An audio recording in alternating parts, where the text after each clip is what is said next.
This noontime former New England Patriot, Aaron Hernandez, back in court this morning. Good afternoon, everyone. I'm Barbara Moore-Silva in for Frank Coletta. Today, Hernandez's lawyers are asking that some of the evidence in one of the murder cases against him be thrown out. NBC 10's Mario Hilario is live at the courthouse in Fall River. Good afternoon, Mario. Yeah, good afternoon, Barbara. Lawyers for Aaron Hernandez argued before a judge this morning that the charges that he murdered Odin Lloyd be thrown out for lack of evidence in the case, but the prosecution argued there is plenty of probable cause for this case to go to trial. As to probable cause, the defense said the state presented, quote, lots of smoke to the grand jury to get a murder indictment against Aaron Hernandez, and that all prosecutors could really show was that Hernandez was present when Odin Lloyd was killed, not that he took part in any of it. But the defense went on to say the Commonwealth tried to portray Hernandez to the grand jury as a guy who liked guns in lieu of any real evidence. But the prosecution countered Hernandez not only planned the whole thing, he saw it through. Tarnish Mr. Hernandez, his character, his background in such a way that they would overlook the absence of direct evidence of culpability and instead say, yeah, he seems like the kind of guy who would do something like this.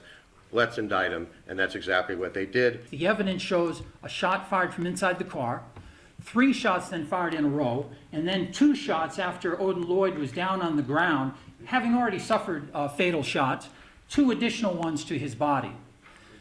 That ensured, and I would respectfully suggest the grand jury was free to infer, that went to the identification of the defendant's involvement in this case. Odin Lloyd was not going to walk away like Alexander Bradley had. That reference to Alexander Bradley, a former associate of Patriot Aaron Hernandez, who has accused Hernandez of shooting him in Florida just months before the Odin Lloyd killing. The prosecution really tried to show that the cases were very similar in nature, just with different outcomes, that Bradley survived and that Hernandez wanted to make sure that Odin Lloyd did not, and the defense countered that that whole comparison of the 2 cases was, quote, frivolous. Now, the judge took the oral arguments under advisement today. She has not made a ruling yet on the motion to dismiss the charges against Aaron Hernandez. That will come at a later date. There were also some motions on discovery evidence in the case as well that were heard afterwards. He's also being charged with an assault inside the House of Corrections as well.